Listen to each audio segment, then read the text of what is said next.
Hey cousin, who you chilling with? I'm chilling with MONIE.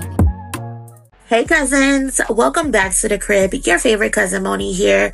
Hope everyone is having a great day today. Do me a favor and smash that like button on your way in. You already know it helps us get in the algorithm and all of that. If this is your first time here, hit that subscribe button to join the family.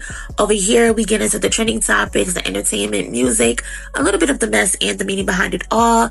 So let's get into it because I just had a quick thought. I'm just sitting here thinking to myself and I just need to get this off. So cousins, walk with me for a second. So as y'all know, for the past few weeks, people have been pushing this narrative that hip hop is dying, right? They claim the genre isn't impactful anymore, doesn't move the culture, and it isn't producing meaningful work, quote unquote. But the Grammy nominations that just dropped yesterday disproves that entirely. Hip hop is not just present, it's central, right? We have Kendrick Lamar nominated, Clips, and Tyler the Creator, all nominated in the Album of the Year category. Basically, the old heads are carrying the genre on their backs, reminding the masses of what the roots of hip hop actually is. But each of them are doing it in a completely different way, which shows the range of hip hop. Meanwhile, the younger, the more popular acts, they have no clue what the fuck they're doing. They're just existing, putting out bullshit after bullshit, and nothing is sticking. Nothing is growing the genre. But anyway, back to the point.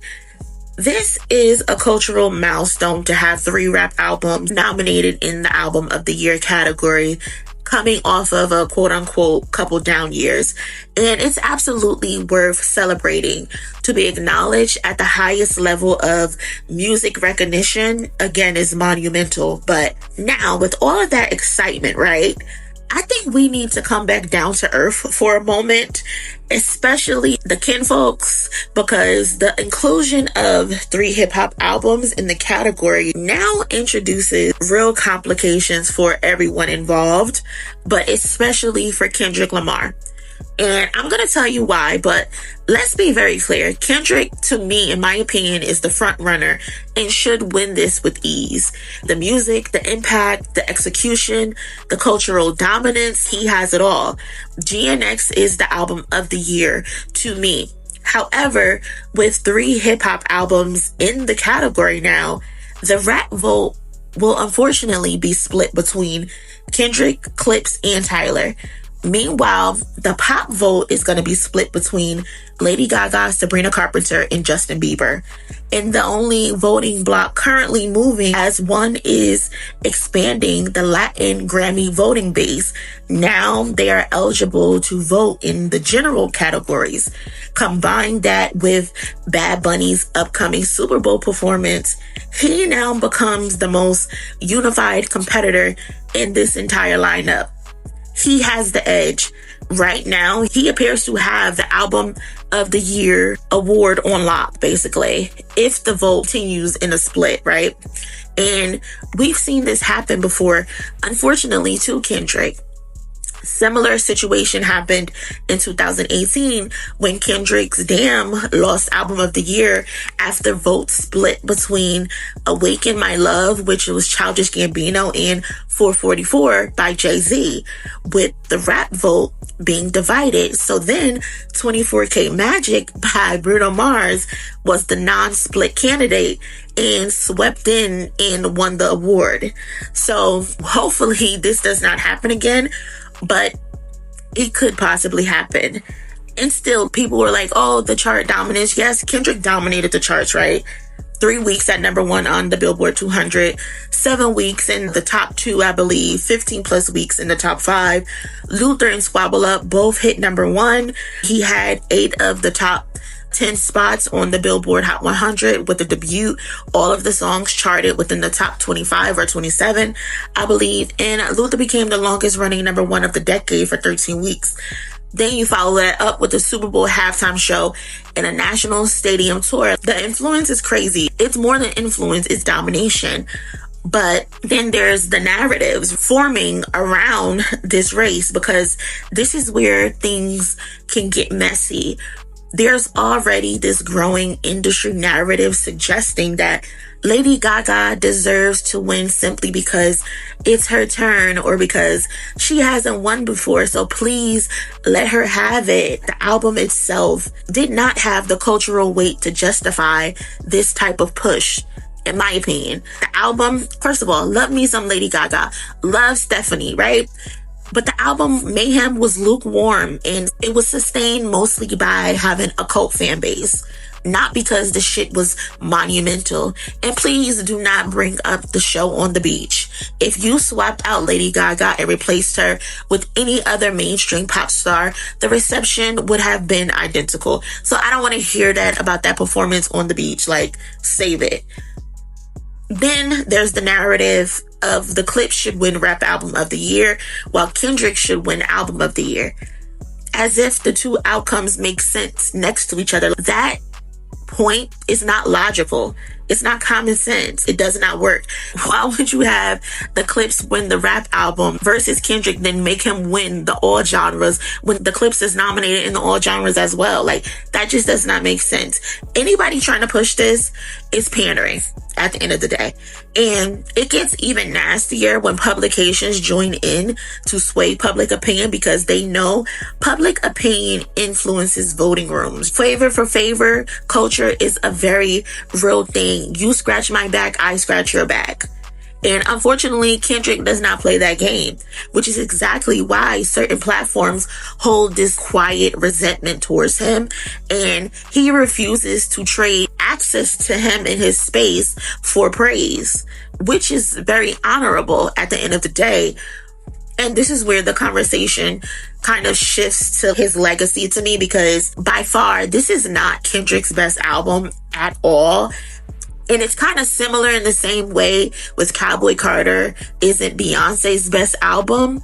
Kendrick has Good Kid, Mad City under his belt, To Pimp a Butterfly, Damn, and Mr. Morale, all of which are historical study bodies of work, monumental for the year that they were released. And even now, people are still studying these albums. He has not one flaw in his discography to me compared to his peers and the legends who came before him. But this album, this moment, flawless to me as well. This album is about legacy, even though this album isn't as strong as the previous ones. But this is the one, him winning this album of the year would submit him as the greatest rapper of all time with no debate left. What argument could you possibly make at this point? There would be none. There would be no reason to have an argument. You can't dispute it at this point. And the final Grammy voting runs from December 12th, 2025 through January 5th, 2026. This is the window where visibility matters the most. We've seen how visibility can change everything for an artist. Doechii is the clearest example of that last year. She won the Best Rap Album over Metro and Future because she showed up. She performed and let the work speak in real time. The music didn't change. The music was already great. It just didn't have that many ears on it because she wasn't that known. The exposure helps her. The Tiny Desk, the late night performances on the talk shows, that all helped her, the interviews. So even though Doechii isn't Kendrick, this question is, does Kendrick believe that this album is worth campaigning for? Right? Does it matter to him? Because on 3 separate occasions, in 2016, 2018, and 2025, Kendrick has walked into the Grammys and walked out with 5 awards in one night. A lot of people don't know that. A lot of people just think he only did that with Not Like Us. No, he's done this before. He's been here before where he's collected 5 awards in one night 3 times.